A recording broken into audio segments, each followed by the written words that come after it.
અત્યારે સોશિયલ મીડિયાનો જમાનો છે અને સોશિયલ મીડિયામાં જે ડેટા જનરેટ થાય છે અને લોકોની વચ્ચે જે કમ્યુનિકેશન થાય છે એનાથી પોલીસને આખી જે કામ કરવાની જે કાર્યશાલી છે એમાં આ કઈ રીતે આપણને બેનિફિશિયલ થઈ શકે, કઈ રીતે ફાયદારૂપ થઈ શકે એ અંગે આપણે વિચાર કર્યો અને વિચાર કર્યા પછી ગુજરાત પોલીસ તરફથી એક પ્રોજેક્ટ 1 માર્ચ 2025માં રોલ આઉટ કરવામાં આવી.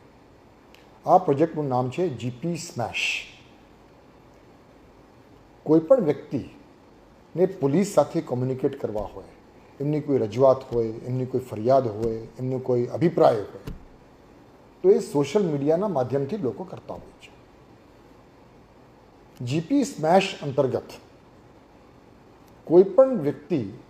જ્યારે ગુજરાત પોલીસને અથવા ડીજીપી ગુજરાતને ટેગ કરી સોશિયલ મીડિયા ઉપર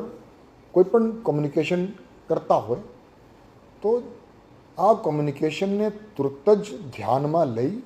એનાલાઇઝ કરી અને એનાલાઇઝ કર્યા પછી એમાં શું કામગીરી કરવાનું થાય અને એ કામગીરી કોણ કરે એના માટે ડીજીપી ઓફિસ પોલીસ ભવનમાં એક જીપી સ્મેશ ટીમની રચના કરવામાં આવી.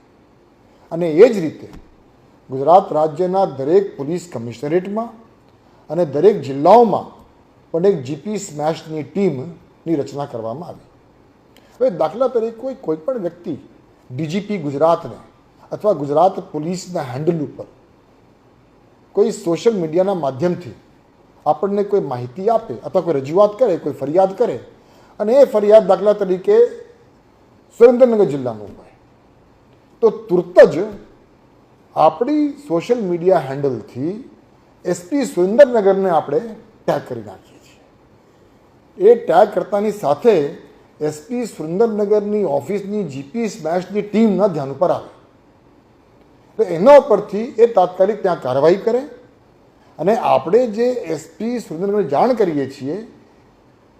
એ આપણે જે તે કમ્પ્લેનન્ટને, જે તે ફરિયાદીને પણ જાણ કરીએ છીએ કે તમારી જે કંઈ ફરિયાદ છે એ ફરિયાદ એસપી સુરેન્દ્રનગરને મોકલી આપવામાં આવી છે. એના ઉપરથી એસપી સુરેન્દ્રનગર કે એસપી જુનાગઢ હોય કે પોરબંદર હોય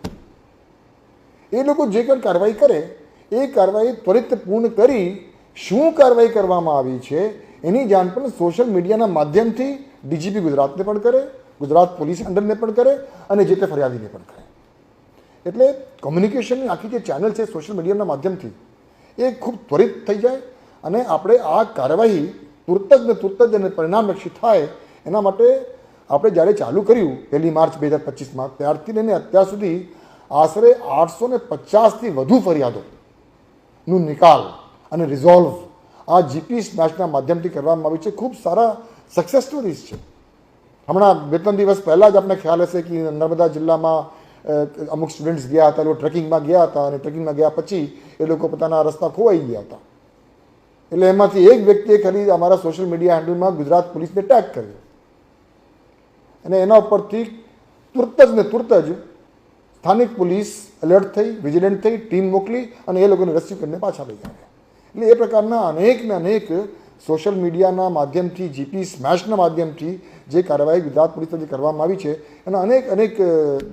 સક્સેસ સ્ટોરીઝ છે. અને સોશિયલ મીડિયાના માધ્યમથી આ જે આખું જે કોમ્યુનિકેશન છે એ કોમ્યુનિકેશન ગુજરાત પોલીસ પોતાના બેનિફિટ માટે અને લોકોના બેનિફિટ માટે ઉપયોગ કરવાનું એક જીપી સ્મેશ પ્રોજેક્ટ અમલમાં મૂકવામાં આવ્યો છે.